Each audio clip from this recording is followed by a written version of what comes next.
दो जादुई शेर घर और बेटा ही निकला अपनी ही माँ का कातिल। एक घना जंगल था। उस जंगल में बहुत से जानवरों के साथ साथ शेरनी का एक परिवार भी रहता था। उस शेरनी के दो बेटे थे। बड़ा बेटा गोल्डन कलर का एक बहुत ही खूबसूरत बच्चा था। उसका नाम शेरनी ने भोला रखा था। भोला अपने नाम के जैसे ही बहुत ही भोला था और वह अपनी माँ की बहुत ज्यादा इज्जत करता था। और वहीं छोटा बेटा एक साधारण रंग का शेर था। शेरनी ने उसका नाम बगीरा रखा था। शेरनी का छोटा बेटा बड़ा ही नालायक था। वो कभी भी अपनी माँ की कोई भी बात नहीं मानता था और जंगल के जानवरों को भी अक्सर ही परेशान किया करता था। शेरनी बगीरा के इस रवैये से काफी परेशान थी और वो अक्सर ही बगीरा को ऐसा ना करने की सलाह दिया करती थी। अरे बगीरा बेटा, तुम ऐसा क्यों करते हो? अपने बड़े भाई को देखो, वो कितना अच्छा है। उसकी कभी भी जंगल से कोई शिकायत नहीं आती है। लेकिन तुम अपने आप को देखो, आए दिन तुम्हारी जंगल से कोई ना कोई शिकायत आती रहती है। बेटा, तुम्हारा बचपना कब जाएगा? माँ माँ, मुझे माफ कर दो, मैं ऐसा फिर से कभी नहीं करूँगा। ठीक है बेटा, मुझे अपने बच्चे पर पूरा यकीन है कि तुम ऐसा फिर कभी नहीं करोगे। अगले दिन बगीरा फिर से जंगल में जाता है। तब भोला उससे बोलता है, भाई तुम अकेले जंगल जा रही हो, चलो आज मैं भी तुम्हारे साथ जंगल चलता हूँ। मैं तुम्हें अपने साथ लेकर जाऊँ, मुझे तो जंगल में अकेला ही जाना है। तुम्हें अगर जंगल में जाना है तो तुम अकेले भी तो जंगल में जा सकते हो। मैं तुम्हें अपने साथ बिल्कुल जंगल नहीं लेकर जाऊंगा। अरे बेटा, ये तुम कैसे अपने भाई से बात कर रहे हो? भला ऐसे भी कोई अपने बड़े भाई से बात करता है?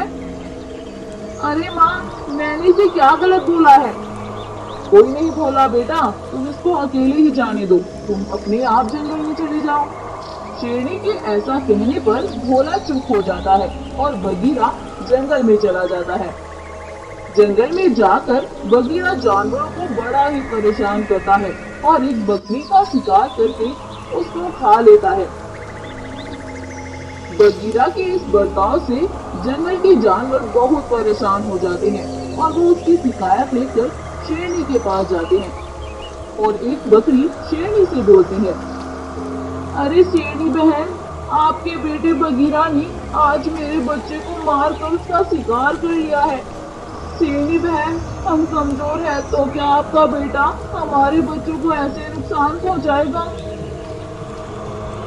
अरे बकरी बहन, मैं तो उसे बहुत समझाती हूँ, लेकिन मैं क्या करूँ, वो अभी छोटा भी है।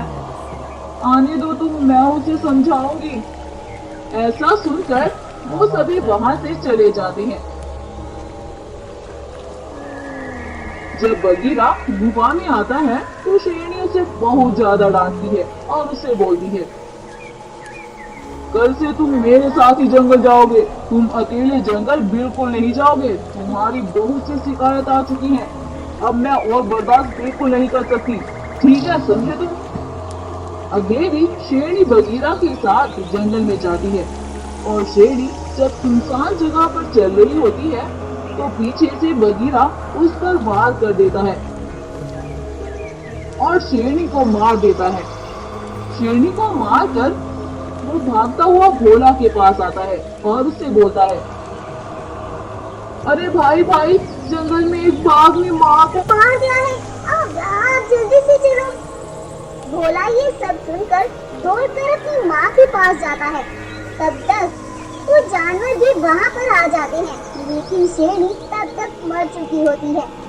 भोला जोर जोर से रोने लगता है और वह अपने भाई से पूछता है, अरे बगीरा, माँ का ये हाल किसने किया? भाई, मैं तो माँ से आगे चल रहा था और पीछे से एक बाघ ने आकर माँ पर हमला कर दिया और उसने माँ को यहीं पर मार दिया भाई, और मैं अपनी माँ के लिए कुछ भी नहीं कर सका। ये सुनकर भोला को बहुत ज्यादा गुस्सा आता है, लेकिन अब वो कर भी क्या सकता था। सुबह होती है, बगीरा को बहुत ज्यादा खुश था क्योंकि उसे कुछ भी टेंशन नहीं थी। लेकिन भोला इतना उदास था कि वो उदास मन से जंगल में निकलता है और अपने दोस्त शार्दुल से मिलता है।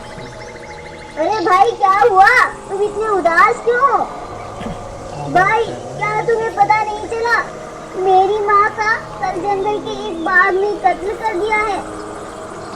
लेकिन भाई हमारे जंगल में तो कोई बाघ ही नहीं रहता। मैंने तो अपने जंगल में आज तक एक भी बाघ नहीं देखा है।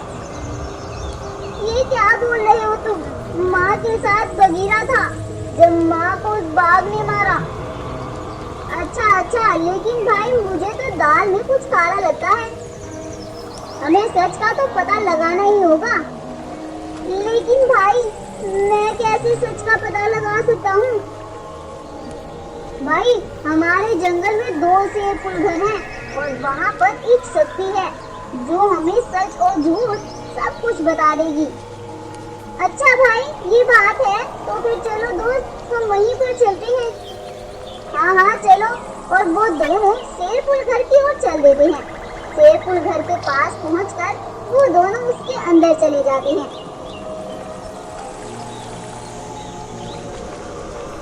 उन दोनों को देखकर वो शक्ति तुरंत ही वहाँ पर आती है और उनसे बोलती है, क्या हुआ बेटा, मैं तुम्हारी क्या मदद कर सकता हूँ? तब भोला उस शक्ति को अपनी माँ के कत्ल के बारे में सब कुछ बताता है।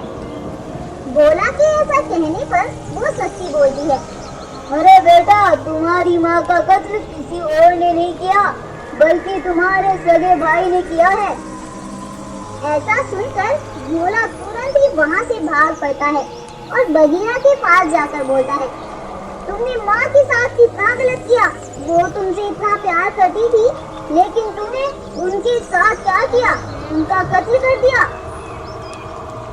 हाँ तो तुम्हें सब कुछ पता चल ही गया है। हाँ मैंने ही ये सब किया है और वो मुझे हमेशा ही डांटती थी, तुम्हें कुछ भी नहीं कहती थी, इसलिए मैंने ऐसा किया। तो भाई तुम मुझे मार देते, तुमने माँ के साथ ऐसा क्यों किया? अच्छा ये बात है तो फिर चलो अब मैं तुम्हें भी मार देता हूँ।